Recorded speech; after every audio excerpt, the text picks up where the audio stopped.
Pregunta número 4. ¿Qué es la apocalíptica judía? ¿Cuándo surge y cuáles son sus ideas fundamentales?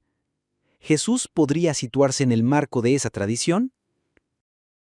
Voy a seguir sus ideas e incluso sus palabras, que como editor pasaron por mis manos.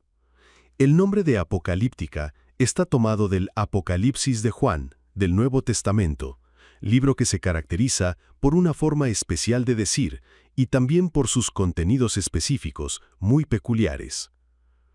Una definición muy general de apocalíptica podría ser un tipo de literatura profética, producto de la revelación divina, tal es el significado del término apocalipsis, que se hace a un humano por medio de un agente del otro mundo, el divino, Dios mismo o un agente suyo, en especial un ángel.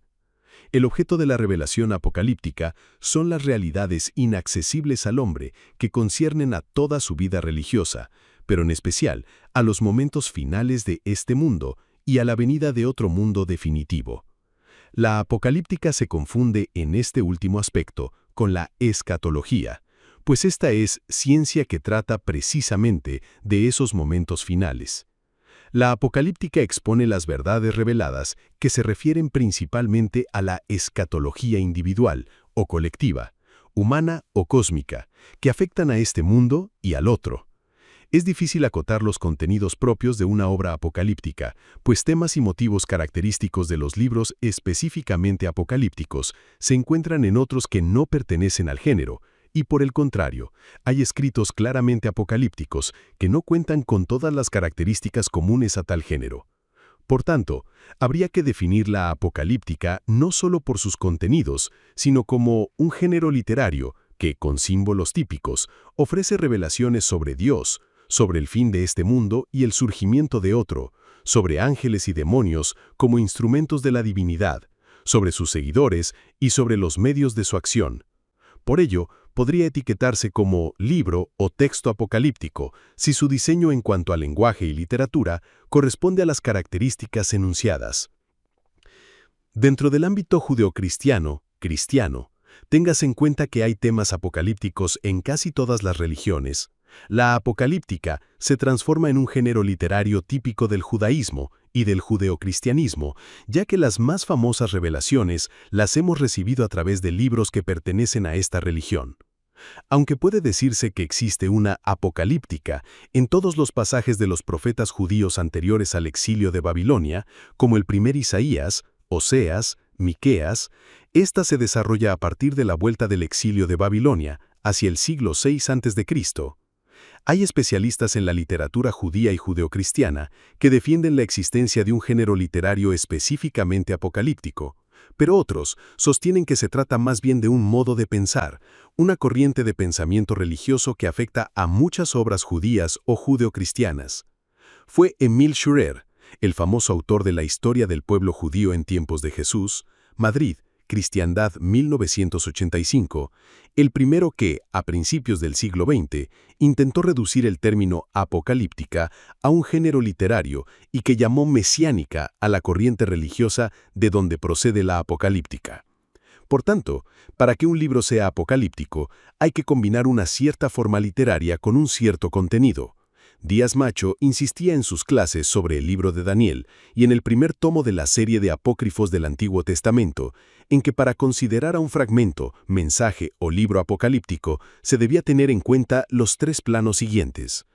A. Características del lenguaje apocalíptico, como son estilo repetitivo, de largos discursos de revelación, predominio de cifras y listas, simbolismo de los números, aves, bestias, dragones y otros. B. Características estructurales y narrativas, como son que no se mencione el autor de la obra, hay una sola probable excepción, el Apocalipsis de Juan, aunque no sepamos cómo situar en el cristianismo primitivo a ese anciano Juan que compuso tal obra, que el discurso se ponga en boca de un personaje de la antigüedad, Noé, Lamec, Enoc, o al menos de tiempos bíblicos de la época del exilio, Baruc, Daniel o Esdras. Que el héroe del relato sea transportado al cielo, donde se le muestran misterios que se le han de explicar después, que se hable de visiones, ensueños, transportes del alma, que el visionario quede perturbado, se desvanezca, caiga sobre su rostro, etc. Que el intérprete de esos fenómenos sea con frecuencia un ángel, pues los seres angélicos son piezas básicas en la mecánica de muchos apocalipsis. Que el visionario quede perturbado, se desvanezca, caiga sobre su rostro, etc.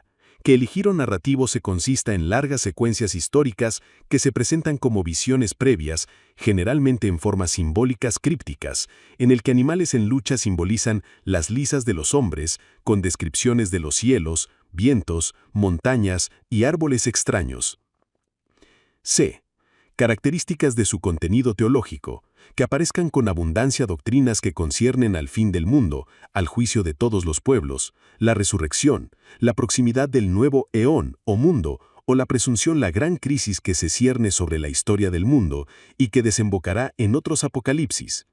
Basándose en el libro de Daniel, compuesto hacia el 162 a.C., punto de arranque de gran parte de la apocalíptica posterior, 1 Enoc, 2 Baruch, 4 Esdras, Apocalipsis de Abraham y Apocalipsis de Juan, Klaus Koch, conocido estudioso de la apocalíptica judía, señala como temas característicos del género apocalíptico los siguientes. 1. Espera febril del fin de este mundo, de un cambio repentino y total de las relaciones humanas. La historia se divide en dos mitades, el mundo presente y el venidero. Este se aproxima a gran velocidad, pues el mundo actual está caduco. 2. Ese fin del mundo presente será una catástrofe cósmica. El pesimismo generado por la catástrofe se templa con la convicción de que tal disloque cósmico será a la vez liberación de las ataduras de Belial, otro nombre de Satanás, el verdadero dominador, por permisividad divina, de este mundo perverso. Dios destruirá los reinos de la tierra para dar paso a su reino. Acabará el tiempo y se abolirá la distinción entre historia celeste e historia humana. 3. Tanto el tiempo del mundo presente como el del futuro está predeterminado divinamente desde la creación. Su desarrollo está previsto en un plan divino.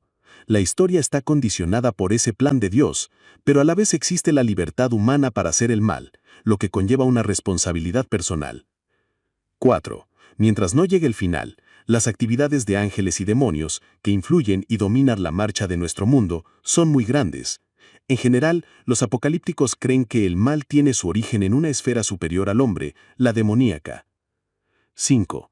Después de la catástrofe tendrá lugar la salvación paradisíaca, que es el reino de Dios en la tierra, renovada, de Israel. Cuando amanezca el nuevo tiempo, los salvados, ya sea por el cumplimiento de la ley de Moisés, si son judíos, o del decálogo inscrito en los corazones de todos los humanos, si son gentiles, entrarán los salvados en el mundo de los ángeles buenos. Previo al juicio, habrá una resurrección general, bien de todos o solo de los justos, para dar cuenta de sus actos en el juicio. Hay, pues, una vida ultramundana en el sentido de que toda vida humana está sujeta a escrutinio y retribución. 6. Dios no actuará directamente en ese juicio. Habrá un intermediario con funciones reales que será garante y ejecutor de las sentencias divinas y la salvación final de los justos. Ese agente secundario puede ser de naturaleza humana, como concebía el judaísmo al Mesías, o un ser de naturaleza angelical. 7. Los seres humanos que no sean aniquilados en la catástrofe final por persistir en su desobediencia al Dios único, adorarán a Yahvé y respetarán a su pueblo elegido, Israel, que gobernará sobre el mundo entero con la ayuda del brazo de Yahvé. Habrá una suerte de fusión entre la esfera terrestre y la celeste, dejarán de existir las estructuras sociales y políticas de la historia presente. El mundo será una jauja feliz. En principio, este nuevo mundo podrá durar indefinidamente, pero en la época de Jesús solían los apocalípticos que nada terreno, por perfecto que sea, puede durar así. Por tanto, ese estado feliz sobre la tierra se acabará y empezará una vida ultramundana en el paraíso celeste.